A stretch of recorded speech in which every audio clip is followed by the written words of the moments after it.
Hey guys, welcome back to Phoenix Wright, Ace Attorney, Justice for All. In the last part, we were just about to hear our cross-examine Detective Gumshoe. Sorry about the text not being in the same spot as it was in the last part.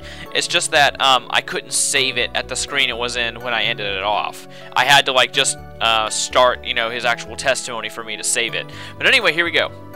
This murder happened after the Hero of Heroes Award ceremony. And the victim, Juan Corda, was found dead in his hotel room. After looking into the cause of death, we believe he was definitely murdered, sir. Okay, well, what's the cause of death? The cause of death. Wasn't that because Mr. Corda was stabbed in the chest? Only a careless amateur would believe something so brainless as that, pal. Oh, gee, thanks. Alright, take a good hard look at the crime photo. Now, a real pro's attention would be drawn here to this bandana. Banana. His bandana, sir. That's the thing wrapped tightly around his neck. Ah, yes, I see. His banana-scented bandana.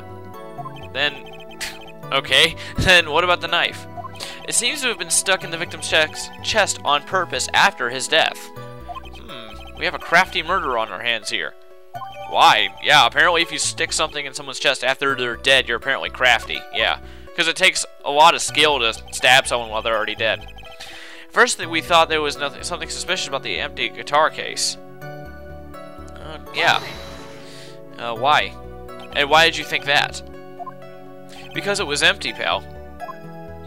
The Jammin' Ninja doesn't go anywhere without his bright red guitar.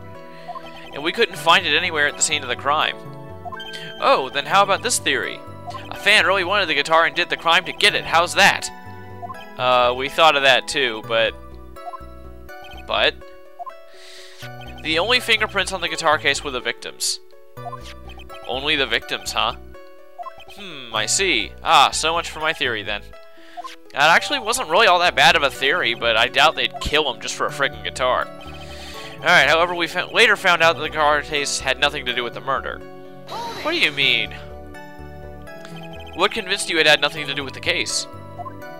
The guitar wasn't at the Gatewater Hotel that night. Well then, where was it? The bright red guitar was eventually found at the TV studio. The victim, Juan Corda, had apparently only taken the case with him, sir.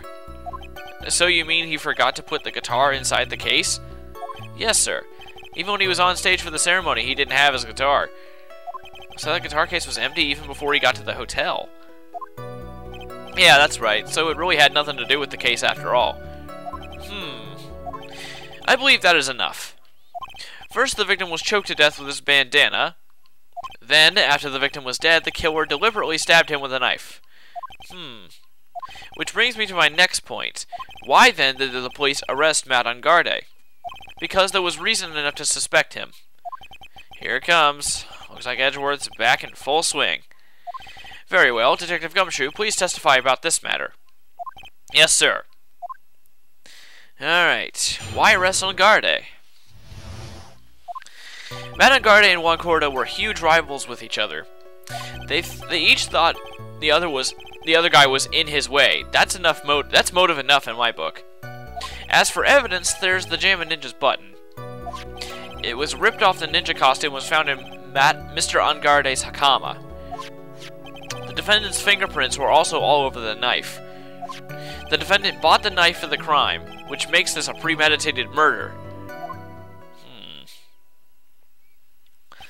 Looks like the judge stole the words out of my mouth. So the defendant's fingerprints were found on the knife used in the stabbing. It was sort of sticky on the handle, so the fingerprints came out pretty clearly, sir.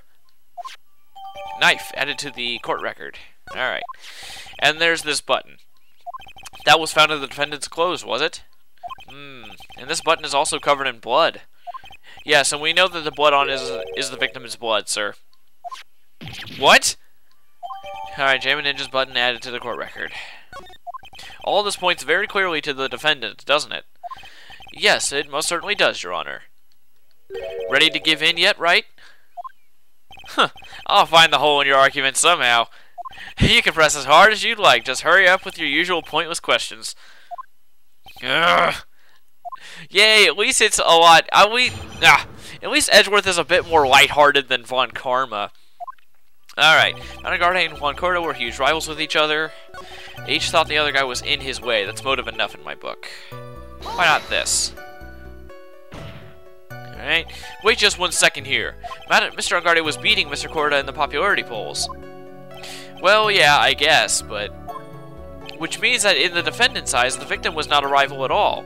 Epic finger point! Yay! Finally get to do it! I'm gonna have to stop at the end of this chapter, you know, because it's the last one.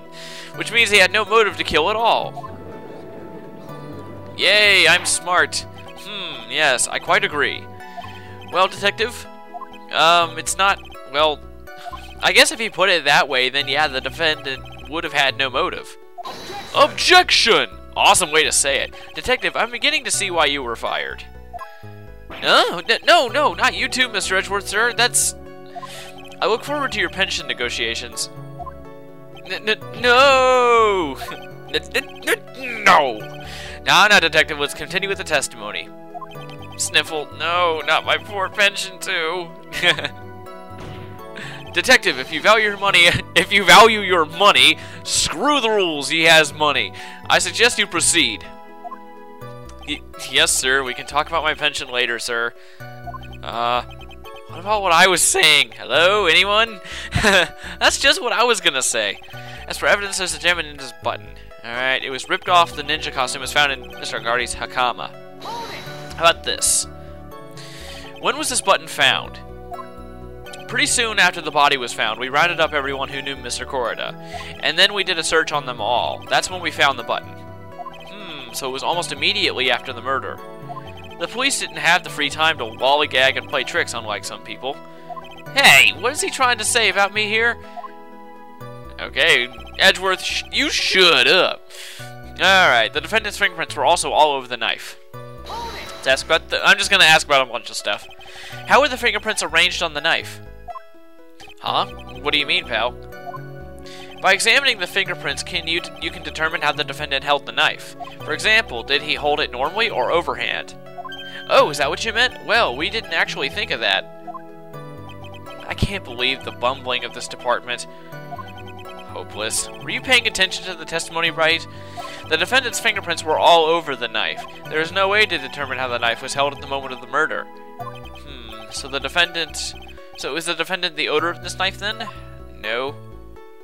So bought the knife. Oh yeah, well yeah, he bought it. Let's press here. Why not? Alright. There's no way this was a premeditated murder, even if he bought the knife. Sorry, pal, this isn't just some pocket knife. It's not really useful for anything, and you can't just walk around with it either. Ugh, well, this is not good. If the prosecution can prove it was a premeditated murder, we're done for. Phoenix. Yes? There's something very interesting about what the detective said just now. Think carefully, before it's too late. A button covered in the victim's blood, and a knife with Unguarded's fingerprints. Be grateful. If the judge were more rash, he would have already pounded his gavel in closing. We're still in a world of trouble. Well, before any battle, you must find your enemy's weakness. So let's find the weakness in this testimony, no matter how small it may be, okay? Yeah, blah, blah, blah. Alright, yeah. Let's see here. Anything evidence-wise? Ah, crap. Ah, I accidentally I almost hit a button on my mic and, like, muted it. That would have been bad. Okay, it's written. Okay, comma. In the grip, Gatewater is engraved on the knife. That means he didn't buy it. It's just from the hotel. So wait here. Okay, now let's present. He did not buy it. He got it from the hotel. It's a hotel's knife. Therefore, it was not premeditated. Epic finger points. Wait a second. What? So the basis of your argument is that this was a premeditated murder, is simply that my client bought a knife beforehand? That's right, pal. The defendant did not buy this knife. Huh? Take a good look at the handle of this knife, and you'll know what I'm talking about. Huh? It has a Gatewater seal set into the handle. Gatewater? I think I've heard that name somewhere before. That's the name of the hotel, the Gatewater Hotel. Uh-oh. Yeah, no kidding. The murder knife was actually property of the hotel, which means, epic finger point, that this murder was not premeditated.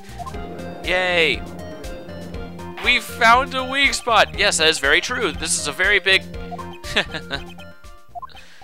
What is it, Mr. Edgeworth? I'm sorry, but the defense is simply too careless. What?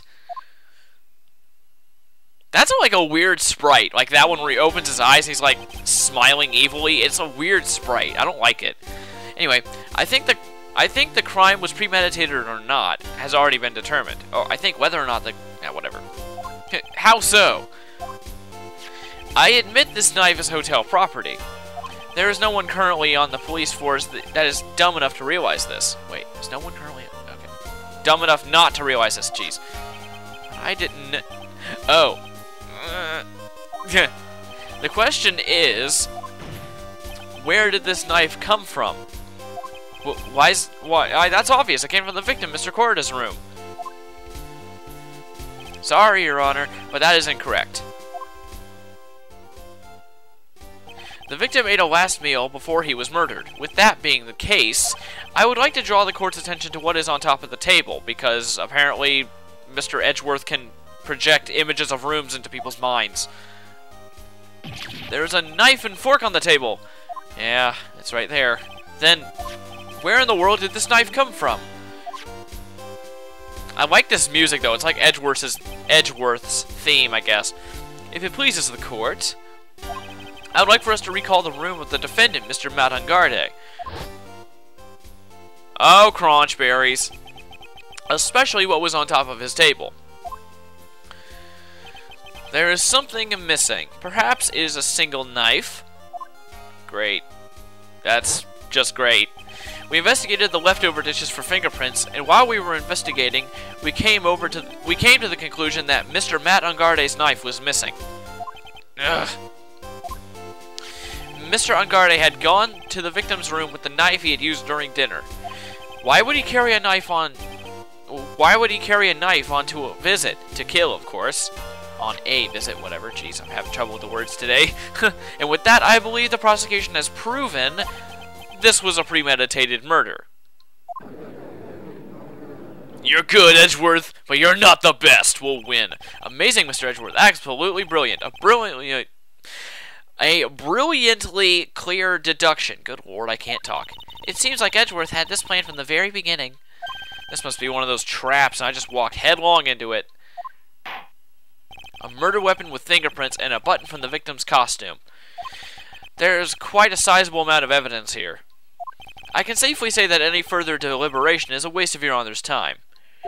Although, I wouldn't mind if the defense were to present evidence not yet shown to the court. Evidence not yet shown? He means evidence that the court hasn't seen yet. In other words, new evidence. No, really? I never would have guessed. What does the defense have to say about this, Mr. Wright? Well, Phoenix, the judge is favoring the prosecution right now. If we answer with something wrong here, that gavel of his will be ringing out to the sound of our defeat. Mr. Wright, do you have something important and necessary to present to this court? We will find out if I do, or we do, in the next part, so I will see you guys then.